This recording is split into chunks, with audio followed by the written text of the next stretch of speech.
दोस्तों, हम सबको पता है कि जो भी चीज इस धरती पे जन्म लेती है उस चीज को एक ना एक दिन खत्म भी होना पड़ता है।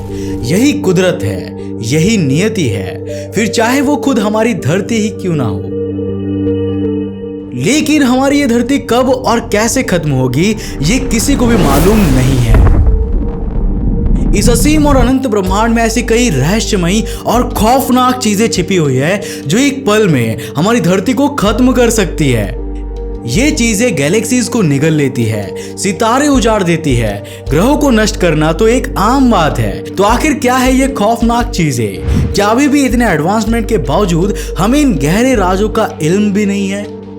इन्हीं सब सवालों के जवाब लेकर आया हूं मैं आज के इस एपिसोड में। तो खबरदार, अगर आपने स्किप के बटन को थोड़ा सा भी दबाया तो आपको ये वीडियो बिल्कुल एंड तक देखना ही पड़ेगा।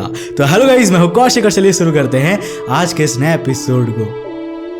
Number 1, Higgs boson doomsday. Doomsday, ये वर्ड सुनकर आपको पता चल ही गया होगा कि हम कयामत की बात कर रहे हैं। दुनिया का वो आखिरी दिन जिस पर 2012 जैसी कई सारे पॉपुलर मूवीज बन चुकी है। यहाँ तक कि कई सारे हिस्टोरिकल और कल्चरल टेक्स्ट भी कयामत के जिक्र के बिना अधूरे हैं। लेकिन क्या वाकई में हमारी दुनिया खत्म हो जाएगी या फिर डूम्सडे सिर्फ और सिर्फ एक मिथ है? खैर, आप ये जानकर हैरान रह जाएंगे कि हमारे वैज्ञानिकों को ऐसा बिल्कुल भी नहीं लगता कि डूम्सडे एक मिथ है। उनके मुताबिक डूम्सडे पॉसिबल है और यूनिवर्स के किसी न किसी कोने में ये तबाही शुरू हो भी चुकी है। इसी विनाशकारी घटना को नाम दिया गया है हिग्स बोसोन डूम्सडे। हालांकि ये सिर्फ एक थियोरी है, मगर आप इस थियोरी को लाइटली बिल्कुल भी ना लें, क्योंकि महान थ्योरेटिकल फिजिसिस्ट स्टीफन हॉकिंग ने खुद ये बताया है कि हिग्स बोसोन डूम्सडे पॉसिबल है और शायद यही हमारे दुनिया का फाइनल जजमेंट डे भी साबित होगा। अब सवाल ये है कि हिग्स बोसोन डूम्सडे आखिर है क्या?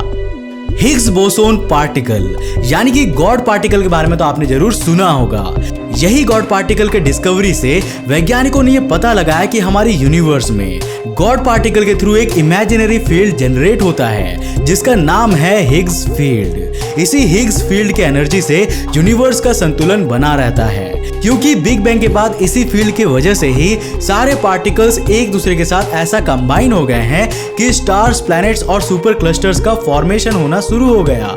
यानी कि आसान भाषा में गॉड पार्टिकल मैटर को मास का रूप देता है। लेकिन अब अगर इस हिग्स फील्ड में कोई फ्लक्चुएशन आ जाता है तब क्या होगा? तबाही। जी हाँ, इसी कॉन्सेप्ट के ऊपर बेस्ड है हिग्स बोसोन डूम्सडे थ्योरी। इसकी शुरुआत एक ऐसे विनाशकारी बबल से होगी जिसमें हिग्स एनर्जी का फ्लक्चुएशन होता रहेगा। ये बबल अपने रास्ते में जिस भी किसी ऑब्जेक्ट के कांटेक्ट में आएगा उस ऑब्जेक्ट के सारे एटम्स डिसइंटीग्रेट हो जाएंगे। लेकिन ये सुनकर आप बिल्कुल भी मत घबराइए, क्योंकि कुछ वैज्ञानिकों को लगता है कि इस डूम्सडे को आने में अभी कई सदियां बाकी है। Number 2, galactic cannibalism. Galactic cannibalism एक ऐसा फेनोमेनन है जिसमें एक बड़ी गैलेक्सी अपने आसपास के कई छोटे गैलेक्सीज को अपने ग्रेविटेशनल पुल के जरिए पूरी तरह से निगल लेता है। इसके बाद वो छोटी सी गैलेक्सी अपने से साइज में बड़े गैलेक्सी का एक अटूट हिस्सा बन जाता है और दोनों मिलकर एक इर्रेगुलर गैलेक्सी का फॉर्मेशन करते हैं। वैसे तो ये फेनोमेनन यूनिवर्स में बहुत ही ज्यादा कॉमन है, लेकिन जब बात आती है हमारी मिल्की वे गैलेक्सी की, तब ये गैलेक्टिक कैनिबलिज्म हमारे लिए बहुत ही ज्यादा खतरनाक साबित हो सकता है। मिल्की वे गैलेक्सी में स्थित हमारी धरती और उस धरती में स्थित मानव जाति ऐसे किसी गैलेक्टिक इवेंट में कभी भी सरवाइव नहीं कर पाएगी। ऐसा कुछ होने पर मिल्की वे के साथ साथ हमारा भी नामो निशान इस यूनिवर्स से पूरी तरह से मिट जाएगा।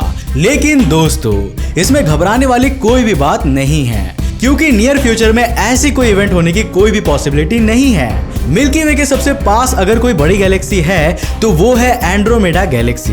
आज से करीब 2 बिलियन साल पहले एंड्रोमेडा गैलेक्सी ने मिल्की वे जैसे ही एक छोटे से सिस्टर गैलेक्सी को पूरी तरह से निगल लिया था और वैज्ञानिकों का ये मानना है कि एंड्रोमेडा गैलेक्सी मिल्की वे गैलेक्सी को भी ऐसे ही निगल जाएगी। लेकिन ऐसा कुछ भी होने में अभी 4.5 बिलियन ईयर्स बाकी है। जी हाँ, 4.5 अरब साल। इतने सालों तक तो धरती पर कोई इंसान ही नहीं बच पाएगा, और अगर इंसान बच भी गए तो तब तक हमारी साइंस और टेक्नोलॉजी भी इतनी ज्यादा एडवांस हो जाएगी कि हम ऐसे किसी खतरनाक गैलेक्टिक इवेंट से बचने के लिए एक गैलेक्सी से दूसरे किसी सेफ गैलेक्सी तक आसानी से इंटरस्टेलर ट्रैवल तो कर ही पाएंगे। नंबर 3, रोग ब्लैक होल्स। तो चलिए अब बात करते हैं रोग ब्लैक होल्स की। जी हाँ, वैसे तो मैं अपनी पिछली वीडियोस में बार बार ये मेंशन करता आया हूं कि ब्लैक होल स्पेस के कुछ ऐसे विशालकाय डेंस पार्ट्स होते हैं जिनकी बहुत ही ज्यादा हाई ग्रेविटेशनल फील्ड्स होती है, इतनी हाई कि यूनिवर्स की सबसे फास्ट एनर्जी लाइट भी इसकी चंगुल से नहीं बच पाती। लेकिन जरा सोचो कि अगर इतने खौफनाक और विशालकाय ऑब्जेक्ट को अपनी खुद की मोशन ट्रेजेक्टरी मिल जाए तो क्या होगा? ये अपने रास्ते में आने वाली सारी चीजों को निगल जाएगा और इनसे बचने का कोई भी रास्ता नहीं रहेगा। ऐसे ब्लैक होल्स जो अपने लोकेशन में स्टेबल नहीं होते या फिर इनकी खुद की कोई मोशन ट्रेजेक्टरी होती है, ऐसे ब्लैक होल्स को रोग ब्लैक होल्स कहा जाता है।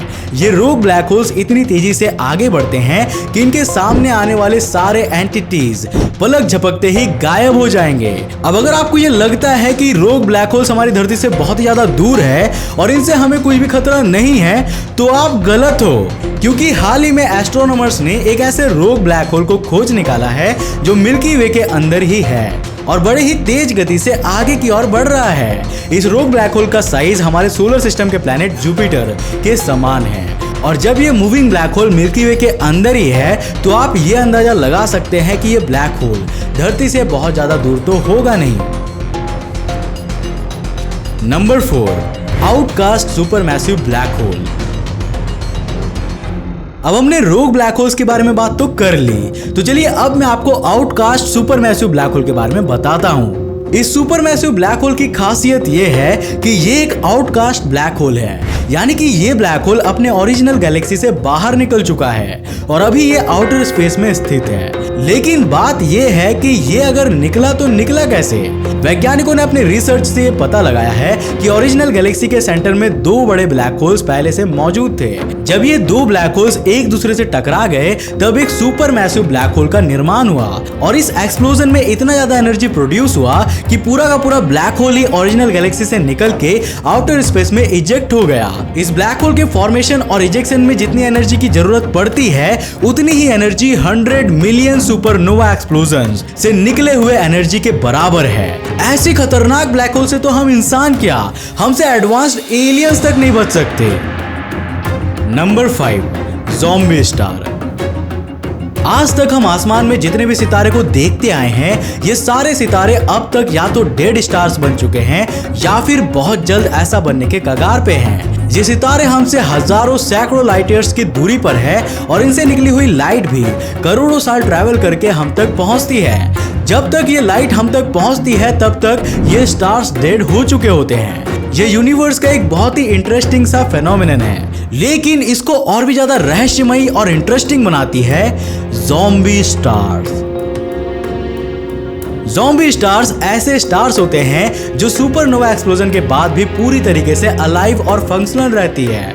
वैसे तो सुपरनोवा एक्सप्लोजन के बाद ऐसे स्टार्स बिल्कुल डेड हो जाते हैं और इन स्टार्स का पूरा एनर्जी खत्म हो जाता है, लेकिन ज़ॉम्बी स्टार्स को सुपरनोवा एक्सप्लोजन से भी कोई फर्क नहीं पड़ता। ऐसे स्टार्स मानो इंडिस्ट्रक्टिबल होते हैं। हमारे साइंटिस्ट और एस्ट्रोनॉमर्स भी इस अजीब से फेनोमेनन से बिल्कुल हैरान हैं। ज़ॉम्बी स्टार्स के बारे में हमें अभी भी बहुत कम जानकारी है और इसीलिए इस बात को कंफर्म होकर बोल पाना बहुत मुश्किल है कि ये स्टार्स हमारे लिए कितना ज्यादा या कितना कम खतरनाक साबित हो सकते हैं।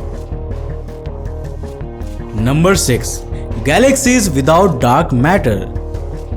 जब हम यूनिवर्स के बारे में बात करते हैं तब हम ज्यादातर विजिबल यूनिवर्स को ही मान के चलते हैं। यह यूनिवर्स का वो हिस्सा है जिसे हम धरती की सतह पर से टेलीस्कोप या फिर एक्सप्लोरेटरी प्रोब से देख सकते हैं। विजिबल यूनिवर्स के बाद बचता है यूनिवर्स का वो हिस्सा जिसे हम देख नहीं पाते। यूनिवर्स का ये विशाल का हिस्सा डार्क मैटर से बना है। डार्क मैटर एक ऐसा पार्टिकल से बना है जो लाइट को एब्जॉर्ब, रिफ्लेक्ट या फिर एमिट नहीं करता, इसलिए डार्क मैटर को डिटेक्ट करना लगभग नामुमकिन है। लेकिन इस रहस्यमयी डार्क मैटर का ग्रेविटेशनल इफेक्ट दूसरे विजिबल ऑब्जेक्ट्स जैसे कि स्टार्स और प्लैनेट्स पर बहुत ज्यादा हावी है और इसीलिए हमें डार्क मैटर का सच में होने का ठोस सबूत मिल पाया है। हालांकि डार्क मैटर के बारे में हम ज्यादा कुछ नहीं जानते, लेकिन ये बात तो पक्की है कि डार्क मैटर का अस्तित्व हमारे ब्रह्मांड के संतुलन को बनाए रखने में बहुत ज्यादा जरूरी है। मगर इस बात से एक और राज का खुलासा होता है। ये राज है गैलेक्सीज विदाउट डार्क मैटर के बारे में। वैज्ञानिकों ने कुछ ऐसी गैलेक्सीज खोज निकाले हैं जिनमें डार्क मैटर का कोई नामो निशान नहीं है। अब सबसे बड़ी मिस्ट्री ये है कि ऐसी गैलेक्सीज डार्क मैटर के बिना भी एग्जिस्ट कैसे कर सकती है। 6.5 बिलियन लाइट ईयर्स की दूरी पर बसी गैलेक्सी NGC 1052 DF2 इसका जीता जागता उदाहरण है। वैज्ञानिकों का मानना है कि इस गैलेक्सी में ना के बराबर डार्क मैटर है। खैर, अगर आपको इस टॉपिक पे डिटेल वीडियो चाहिए तो हमें नीचे कमेंट करके जरूर बताना। Number 7, triple Galaxy collision. दोस्तों, हमारा यूनिवर्स बहुत कुछ है लेकिन एक शांत जगह बिल्कुल भी नहीं है। यहाँ हर सेकंड हजारों इंटरेस्टिंग इवेंट्स होते रहते हैं, जैसे मीटियोर शावर्स, सुपरनोवा एक्सप्लोजन्स और यहाँ तक कि गैलेक्सी कोलिजन्स। अब ऐसे इंटरेस्टिंग इवेंट्स को धरती की सतह पर से देख पाना बहुत ही रेयर माना जाता है। ऊपर से अगर ये तीन गैलेक्सीज का कोलिजन हो तब तो ये इवेंट रेयर इंटू 100 वाला सीन होगा। ऐसे ही एक रेयर इंटू 100 वाला इवेंट देखने को मिला है 2007 में। उस साल ब्रह्मांड के 3 बड़े बड़े गैलेक्सीज एक दूसरे से ऐसे टकरा गए कि ये कोलिजन हमें धरती से भी देखने को मिला। ये कोलिजन था 2 इलिप्टिकल गैलेक्सीज और एक स्पाइरल गैलेक्सी के बीच का। हबल से खींची गई फोटोज में ये कोलिजन आसमान में एक उलझी हुई रोशनी की तरह दिखाई पड़ती है। लेकिन इससे भी एक मजेदार बात यह है कि इस कोलिजन के दौरान वैज्ञानिकों ने देखा कि इसके सेंटर में बहुत ही तेज गति से सितारों का निर्माण हो रहा था। वैज्ञानिकों के अनुसार इसकी speed 200 solar masses per year से भी तेज थी। ये कोलिजन धरती से तकरीबन 100 मिलियन लाइट ईयर्स पर स्थित पाइसेस ऑस्ट्राइनस के साउदर्न कॉन्स्टेलेशन में हुआ था। लेकिन अब जरा ये सोचो कि अगर इतना बड़ा कोलिजन अगर हमारे धरती के थोड़े करीब में भी होता तो हमारी धरती का क्या हाल होता, ये आप खुद ही इमेजिन कर सकते हैं। Number 8, mystery of biggest black hole. अब ब्लैक होल्स अपने आप में ही इतने विचित्र होते हैं कि मैं क्या कहूँ। जी हाँ दोस्तों, मैं अब आपको एक बार फिर से ब्लैक होल के बारे में ही बताने वाला हूँ। लेकिन इस ब्लैक होल को कोई मामूली ब्लैक होल समझने की गलती बिल्कुल मत करिएगा, क्योंकि ये अर्ली यूनिवर्स का बिगेस्ट और ब्राइटेस्ट ब्लैक होल है। ये दानव SDSS J0100+2802 नाम के एक विशाल क्वेजार के बीच में स्थित है। क्वेजार एक ऐसा स्टेलर ऑब्जेक्ट है जो बहुत ही ज्यादा चमकदार होता है और आमतौर पर इसके बीचों बीच एक ब्लैक होल भी मौजूद होता है। SDSS J0100+2802 क्वेजार इतना विशाल और चमकदार है कि इसके सामने 420 ट्रिलियन सूरज भी कम पड़ जाए। वैज्ञानिक मानते हैं कि थियोरेटिकली अर्ली यूनिवर्स में इतना बड़ा स्टेलर ऑब्जेक्ट या फिर कहे कि एक ऐसा मॉन्स्टरस ब्लैक होल का बन पाना इम्पॉसिबल लगता है, लेकिन फिर भी यह ब्लैक होल एग्जिस्ट करता है और इसी रहस्य ने हमारे वैज्ञानिकों को भी हैरान और परेशान कर रखा है। Number 9, coldest place in universe. दोस्तों, हाल ही में वैज्ञानिकों ने यूनिवर्स के सबसे कोल्डेस्ट प्लेस को ढूंढ निकाला है। इसका नाम है बूमरैंग नेबुला। ये नेबुला अंतरिक्ष में गैस और धूल से निर्मित है। बूमरैंग नेबुला में टेम्परेचर -457.87 फ़ारेनहाइट से भी नीचे जा सकता है। इस नेबुला के फॉर्मेशन को एक्सप्लेन करते हुए वैज्ञानिकों ने ये बताया है कि एक कोल्ड बर्स्ट के कारण बूमरैंग नेबुला का क्लाइमेट इतना ज्यादा ठंडा हुआ पड़ा है। ऐसा माना जाता है कि इस नेबुला का निर्माण तब हुआ जब एक छोटा सा स्टार अपनी साइज से एक बड़े स्टार से टकराया। इस स्टार मर्जर के दौरान उस छोटे स्टार का पूरा मास आउटर स्पेस में एक कोल्ड बर्स्ट के फॉर्म में इजेक्ट हो गया और इसी तरह से बूमरैंग नेबुला का जन्म हुआ। ये नेबुला हमारी धरती से बहुत ज्यादा दूर है और इसीलिए फिलहाल तो हमें इससे कोई भी खतरा नहीं है। लेकिन अगर फ्यूचर में हम इंसानों को इंटरगैलेक्टिक ट्रैवल की कोई टेक्नोलॉजी मिल जाए तो हमें ऐसी खतरनाक और ठंडी जगह से तो दूर रहना ही बेहतर है। Number 10, strange matter. दोस्तों, आज का आखिरी फैक्ट है स्ट्रेंज मैटर के बारे में। अब भला जिसके नाम में ही स्ट्रेंज है वो भला कितना अजीब होगा। थ्योरेटिकल फिजिक्स के इस अजीबोगरीब एस्पेक्ट ने सबका दिमाग घुमा रखा है। आमतौर पर नॉर्मल मैटर में क्या होता है, एटम्स जो कि न्यूक्लियस से बनता है। न्यूक्लियस के अंदर रहता है प्रोटॉन्स और न्यूट्रॉन्स जो कि क्वार्क्स से बने होते हैं और इन्हीं क्वार्क्स की वजह से एटम्स को अपने यूनिक प्रॉपर्टीज मिलते हैं। लेकिन स्ट्रेंज मैटर में ऐसा कुछ भी नहीं होता। इसमें क्वार्क्स कोई भी ऑर्डर या फिर पैटर्न फॉलो नहीं करते, इसीलिए स्ट्रेंज मैटर को ऐसी अजीबोगरीब प्रॉपर्टीज मिल जाती है जो फिजिक्स के लॉज के बिल्कुल खिलाफ है और इसीलिए ये नॉर्मल मैटर को पूरी तरह से डिस्ट्रॉय कर देने की क्षमता रखते हैं। हालांकि अब तक इसके एग्जिस्टेंस का कोई ठोस सबूत नहीं मिला है, लेकिन अगर फ्यूचर में ऐसा थोड़ा सा भी स्ट्रेंज मैटर हमारे धरती के कांटेक्ट में आ गया तो फिर सब खत्म। क्योंकि ये अजीबोगरीब चीज हमारी दुनिया को पूरी तरह से तबाह कर देगा। लेकिन फिलहाल आपको इससे डरने की कोई जरूरत नहीं है। आई होप आज की इस वीडियो से आपको कुछ नया जरूर सीखने को मिला होगा। अगर मिला है तो इस वीडियो को लाइक करना तो बनता है मेरा यार। तो सोच क्या रहे हो, जल्दी से इस वीडियो को लाइक करो और अपने फ्रेंड्स और फैमिली के साथ जरूर शेयर करना। अगर आपने अभी तक हमें इंस्टाग्राम और फेसबुक पर फॉलो नहीं किया तो कर क्या रहे हो यार, जल्दी जाके हमें इंस्टाग्राम और फेसबुक पे जाके फॉलो करो।